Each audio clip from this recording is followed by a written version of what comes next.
Joining us now is Sarah Rood, the Development Director for Friends for Animals of Metro Detroit, a shared Detroit-supported charity and nonprofit, with us on the MegaCast. Sarah, thank you for being with us today.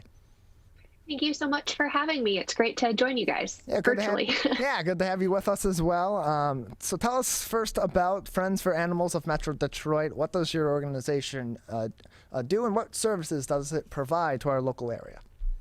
Right. So we are Friends for Animals of Metro Detroit. We're also known as the Dearborn Animal Shelter. So we are an animal shelter located in Dearborn, and we have our adoption center and our intake center. So we provide community animal services for the city of Dearborn. We have been with them. So we are a 501c3, but we also have a contract with the city of Dearborn. So we have been with them since 1996. And we actually changed our name in 2016 from Friends for the Dearborn Animal Shelter to Friends for Animals of Metro Detroit to incorporate our wider reach. So we take in animals from the city of Dearborn and contract with the city. So any strays or owner surrenders if people can no longer care for their animals. And then we do have our adoption center here where people can come to find their new family members. So Sarah, earlier on in the pandemic, in the really early portions of the pandemic, as people were at home, there seemed to have been a rush of people, a rush to adopt animals and bring new pets into the home. How has that adjusted itself now that we are about 2 years into this pandemic? Obviously, there was a slowdown at some point, but has that momentum that was there in getting these animals out of these shelters and out of these rescues earlier on in the pandemic, has that continued as this has gone on? I think so. So right at the beginning of the pandemic, especially when we weren't sure if we would be able to stay open, if we would be considered a essential service, we got a ton of new foster volunteers. We had over 300 new applications for those who wanted to take our animals in, especially when they were working from home. We also did see our adoptions go way up as people were spending more time at home and had that time to introduce a new pet to their families. I definitely think the momentum has stayed there. It has slowed down a little, but we are still definitely up on our adoption numbers. For January this month, we were over double what we had done January the past 2 years. So I think that's definitely still there. I think people are realizing that, you know, they can integrate a new friend into their home, even if they may not be working at home every day. I think a lot of people still have some days a week and feel like it's a good time to add a new animal to their family, which we are more than happy to help them do. Yeah, consequently, on the other side, unfortunately, as much as we saw momentum be garnered for adopting animals earlier on in the pandemic, as things started to shift back to somewhat normal and people got back out into their regular daily lives, went back to the workplace, got back out in the community, they had less time to spend at home and continued to raise these animals or acclimate these animals to their homes. Many people then ended up giving up their pets or bringing them back to their shelters or bringing them to shelters as a result because they frankly weren't ready or prepared to be pet parents. Have we seen an uptick in that as well in our local area here in Metro Detroit? We really haven't. Our numbers are about the same as they are every year. We are finding that a lot of these people that did adopt are being these animals' long-term home. We have had a couple returns, but it's not anything greater than we see in normal years. And it's usually, maybe not a good fit for the house or with another pet they may have, or someone in the family may have health issues or allergies. But it's really not, anything different than we've seen in past years, which is great and is honestly a little surprising, but we're happy with it. So your organization has an adoption center, but also an education center. Can you talk about the education center side of things too, and some of those services that may be provided for animals in our local area, or even for pet parents and advice that they may be able to get or resources through your organization?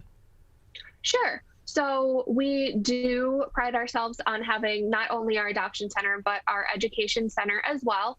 A big part of our mission is not only helping the animals, but also fostering the human-animal bond. So how people and their animals interact and making sure our pet parents and pet owners and potential pet parents know how to deal with some issues that may come up with training, or just how to be a really good pet parent.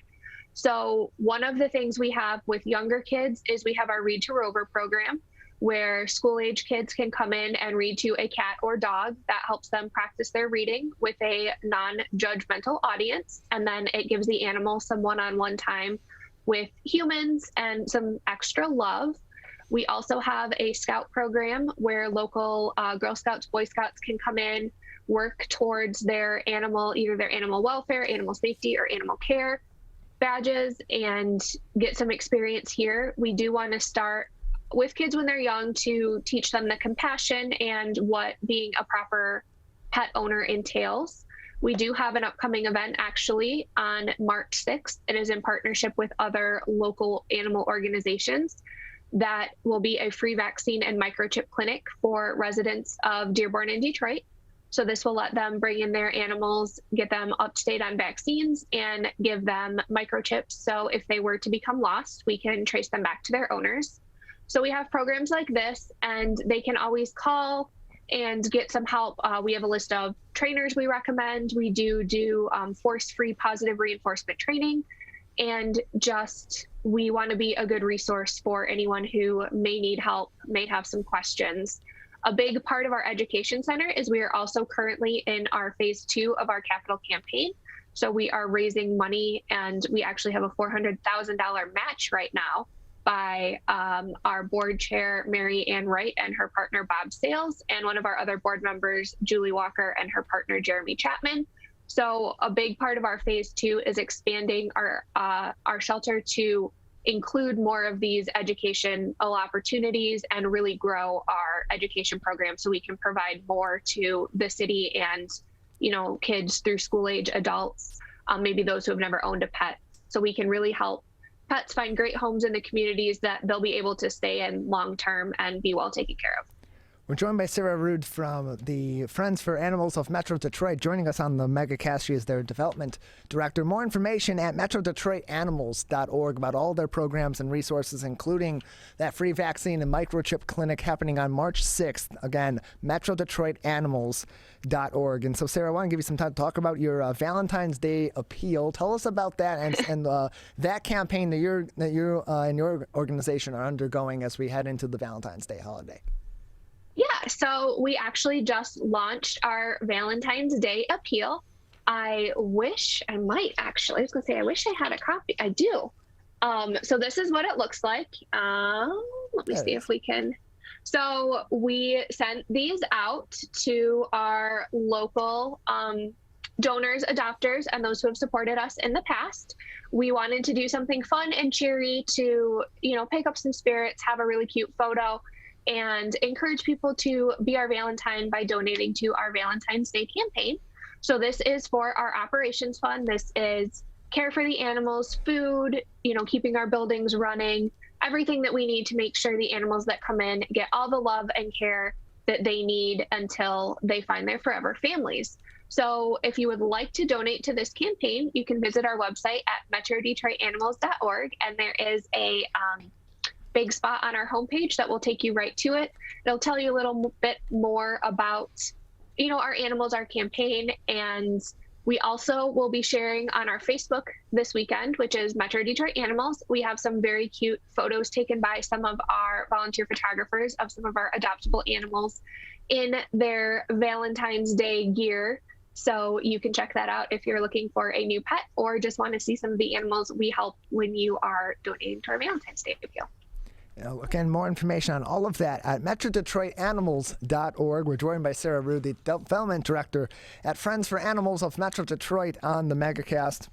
It is one of 276 Share Detroit supported charities and nonprofits. And on Share Detroit's website, if you go under there, find a nonprofit, search for Friends of Animals of Metro Detroit. You'll be able to learn more information, including how you can provide some items to them from their wish list to help support their programs and help support, of course, their rescue and their shelter over there in Dearborn as well, and how you can donate and volunteer your time also. So, Sarah, another couple minutes with you. At this time, what are the best ways that people in the community, if they want to help your organization, how can they best go about helping them? So there's a couple different ways. Obviously, if you're in the market for a new pet, we would love for you to come visit us and adopt your new best friend. You can also foster if you're not looking to adopt, but would like to have a furry friend for a short term, help them get out of the shelter or, overcome a medical issue. We also always accept donations. We have an Amazon wish list. We obviously take cash and those can be on our website. And we also have our volunteer program. We do have our youth program that starts with kids as young as 12. They partner with an adult.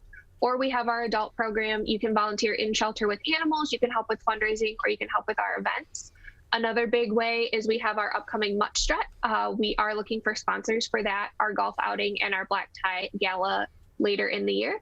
So if you own a business or would like to sponsor one of those events, we can do that as well. Well, Sarah, we thank you very much for joining us. Anything else about your organization that would be important for our audience to know or to be considering at this time before we let you go? Just if you are considering donating to us, you can check out our profile on Share Detroit or on Charity Navigator. We are a 4-star rated charity, so we have all our financial transparency there. And we have saved all of our treatable and adoptable animals for the past 23 years. So that is something we are really proud of. So we hope that you'll check us out. And even if you can't support financially or by fostering or adopting, check us out on Facebook, share our news, encourage others to check us out if they are looking for their new pet. You can also find Friends of Animals for Metro Detroit at multiple locations at their Animal Services and Administration building on Greenfield Road in Dearborn, as well as at the Marianne Wright Animal Adoption and Education Center. That is located on Reckinger Road in Dearborn as well. Sarah, thank you for joining us. Thank you so much for having me.